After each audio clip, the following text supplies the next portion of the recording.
This presentation summarizes the findings of the EIA specific to the biophysical environment, that is, the physical environment and the biological environment. Information on the sociocultural environment is included as a separate presentation on this website.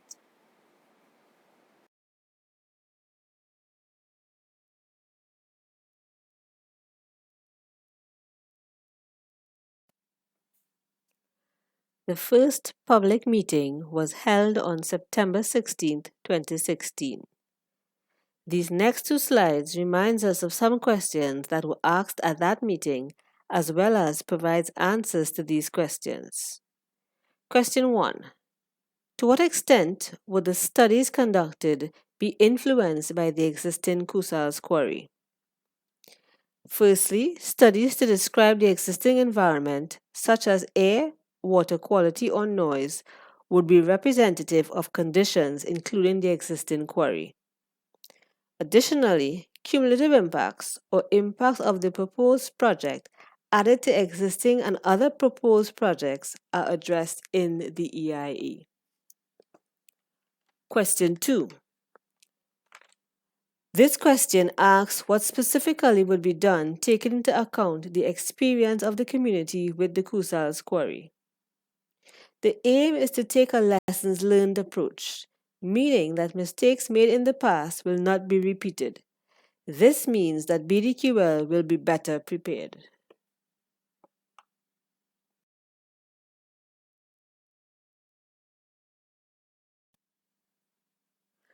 Question 3. How will the Corita stone be valued? It is important to note that the Corita stone is some 695 meters from the boundary of the proposed quarry. The intent is that the stone will not be affected by the project. However, since the stone has been accessed to the site in the past, Blue Diamond will work with the First Peoples to ensure that the value of the Corita stone is unaffected. Question 4. Please confirm that persons from the community will be selected to consult with BDQL during the project. BDQL will seek to appoint key community representatives as liaisons on the project through both the construction and operation phases.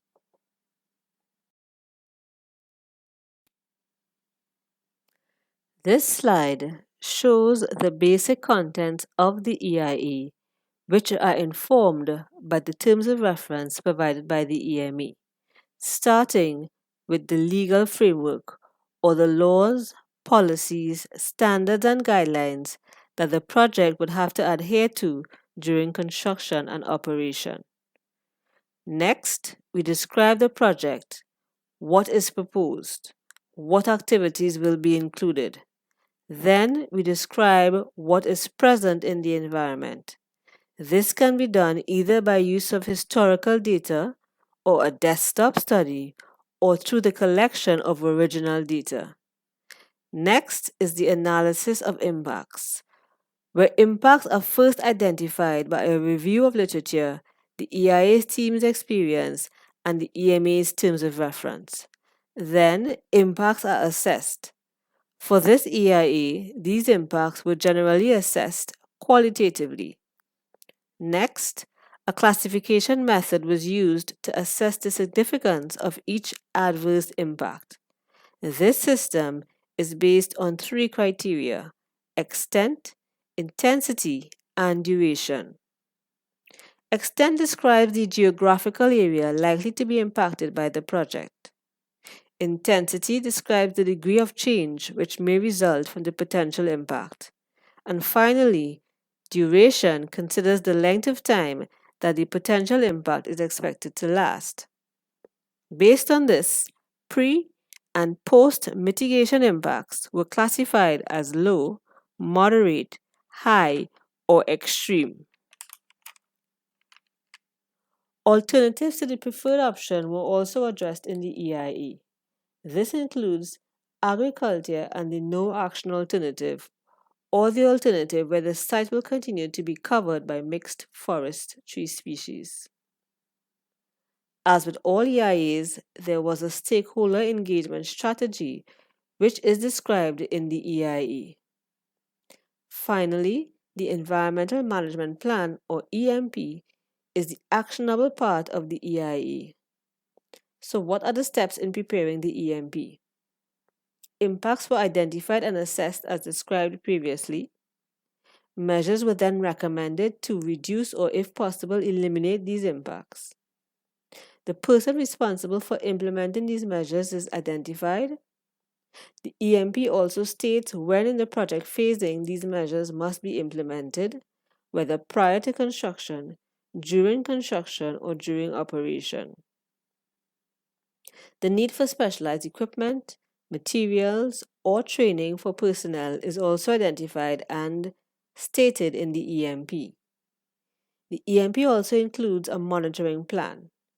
Monitoring is crucial to determine the effectiveness of mitigation. If specific training or equipment or materials are required for undertaking the monitoring, these are also stated in the EMP.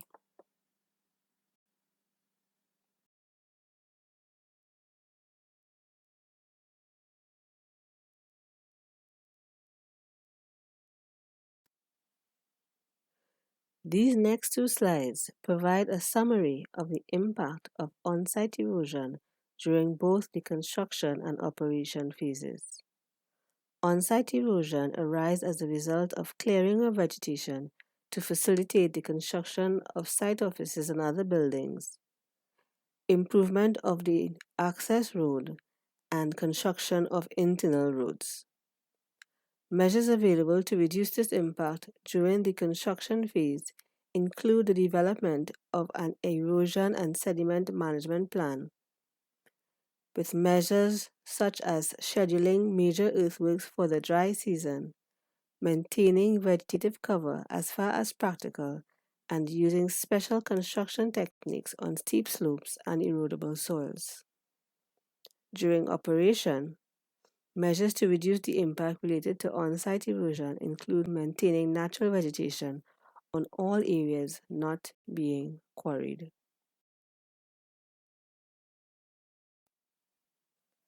The concern for slope instability and altered topography arise from clearing of vegetation along slopes, including along the riverbank, excavations during general earthworks, or for trenches and foundations.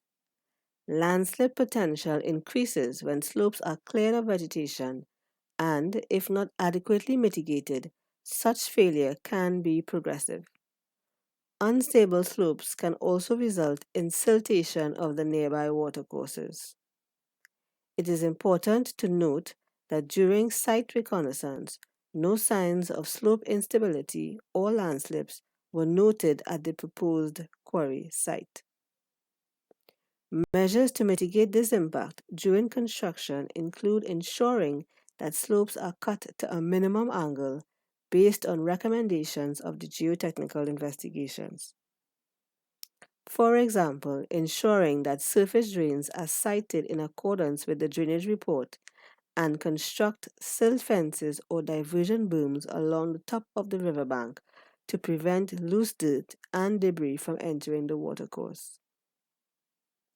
During the operation phase, mitigation includes ensuring that mining occurs in adherence to the mine design plan and to ensure that slopes are left at safe gradients after blasting.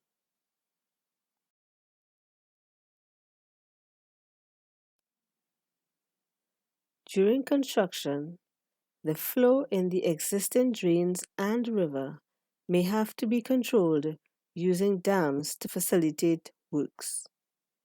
If these temporary works are not adequately designed and effectively implemented, there can be upstream flooding. Furthermore, inadequately sized drains and culverts can result in localized and downstream flooding. Measures available to reduce this impact during the construction phase include designing and building proper drainage in accordance with the findings of the drainage report and schedule bridge and culvert works during the dry season where practical. During the operation phase, the drains constructed, along with other measures such as detention ponds, will ensure that the post development discharge does not exceed the pre development peak discharge.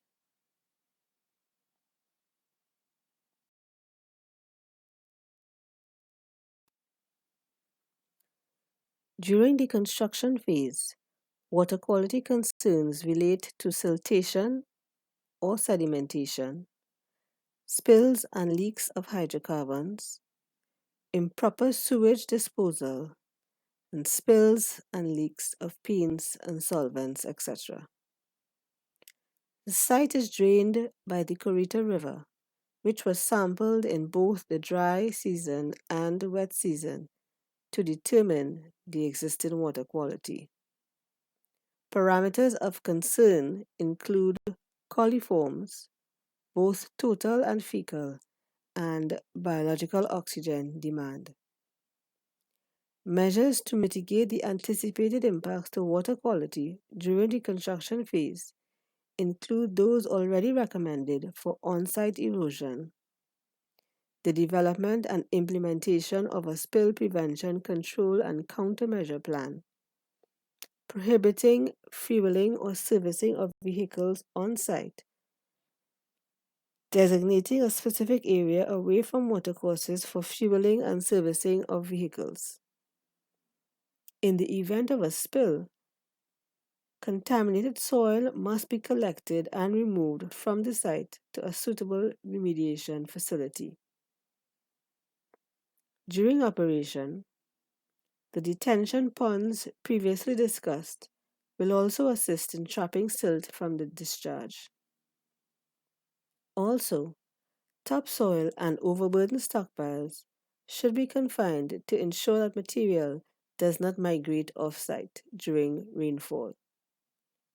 In terms of hydrocarbon spills and leaks, it is suggested that fuel be stored in a designated bonded area, and if fueling is done on site, it should be done away from the river.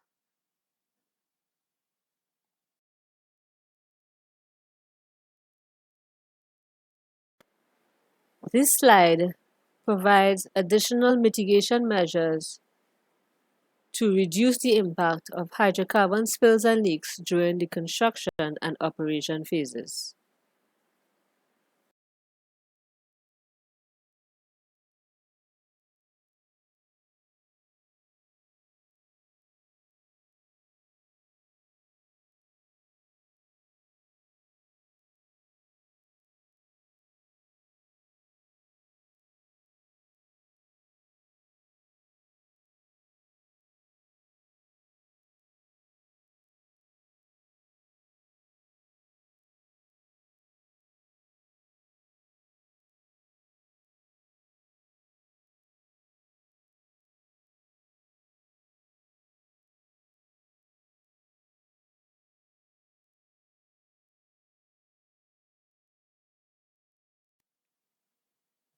Impacts to water quality due to the release of concrete washings is a concern during the construction phase only. Concrete will likely be used in the construction of bridges and culverts. As such, concrete may become entrained in the water in the Corita Ravine. Additionally, concrete washings arise mainly from the rinsing of concrete trucks after they have dispensed their load at the site. Measures to reduce this impact include preventing the discharge of concrete washings in the river, establish an earthen pit away from drainage channels to allow concrete washings to harden before disposal at an approved facility.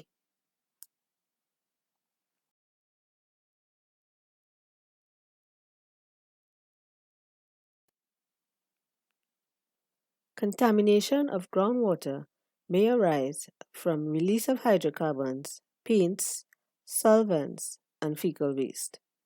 It should be noted that the vast majority of the project site lies on an area with limited or essentially no groundwater resources. Only a small portion of the site borders an existing limestone aquifer. The measures listed previously and in the EIA to address the concerns to surface water quality are also applicable to address impacts to groundwater.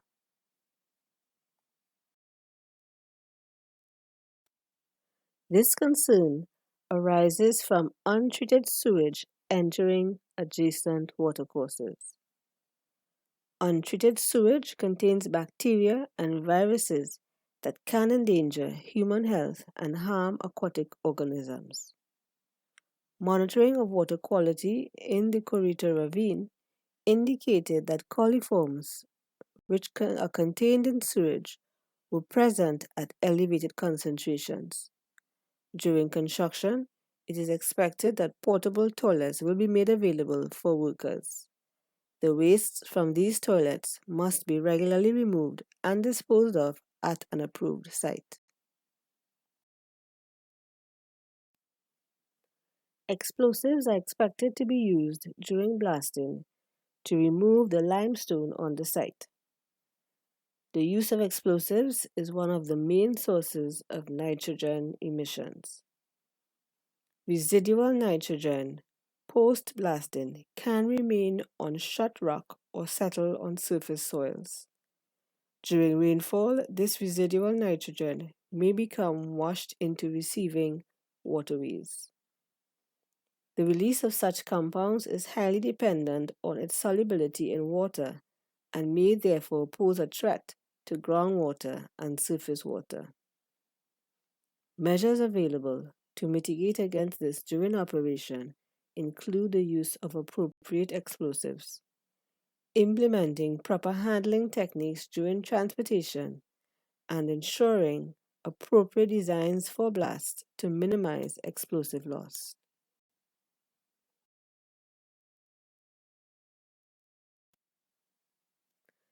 As noted previously, the proposed quarry does not lie over an aquifer. However, a limestone aquifer borders the northeastern boundary of the site. Currently, there are no active wells that pump water from this aquifer. However, Blue Diamond has indicated that one option for water during operation is to extract from a spring located approximately 500 meters north of the project site. If this option is chosen, then there exists the potential for groundwater drawdown. Groundwater drawdown refers to the overuse of groundwater resources during quarry operations. The Water Resources Agency has recommended that abstraction of water from the spring should not exceed 2.2 cubic meters per day to prevent drawdown.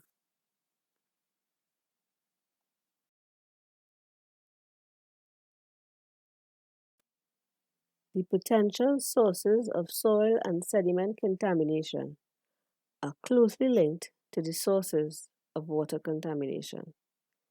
The measures recommended for water quality are therefore also applicable here.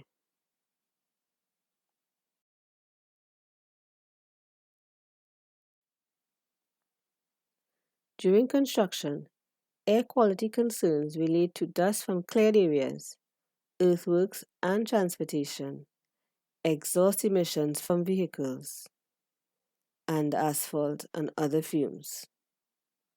While during operation, the concern is mainly dust from drilling, blasting, and processing, and exhaust from vehicles and processing equipment. Measurements of ambient air quality revealed all parameters were in compliance with the limits in the air pollution rules. Mitigation measures for dust are similar during construction and operation and include keeping stockpiles to a minimum, implementing dust control measures at the source, including frequent wetting of bare surfaces and washing tire tracks before they are allowed to exit the site.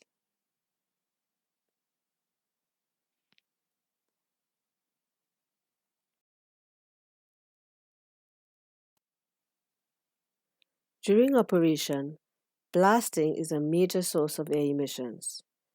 Measures to reduce this impact are listed on this slide and include the use of a filtration system to remove pollutants from the air after a blast and using a well designed ventilation system.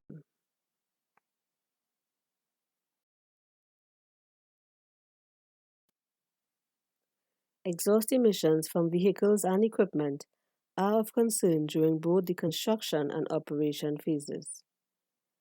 During construction and operation, the contractor should ensure that vehicles are properly serviced and, if defective, taken out of service. During operation, vehicle use should also be optimized.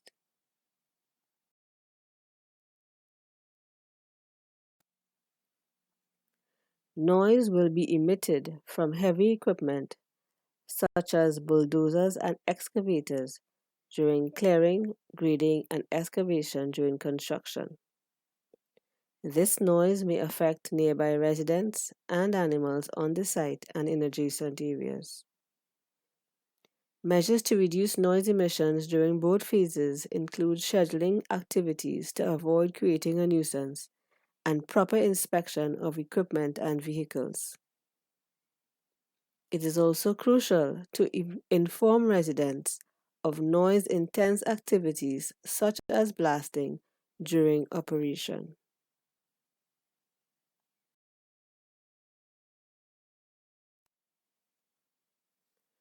As noted previously, noise and vibration from blasting is also a concern during operation. There are a number of measures that can be used to reduce the noise impacts, which includes use of electric motors over diesel generators, phased startup of equipment, the use of sirens to alert residents about blasting, and providing a forum for communication with the community.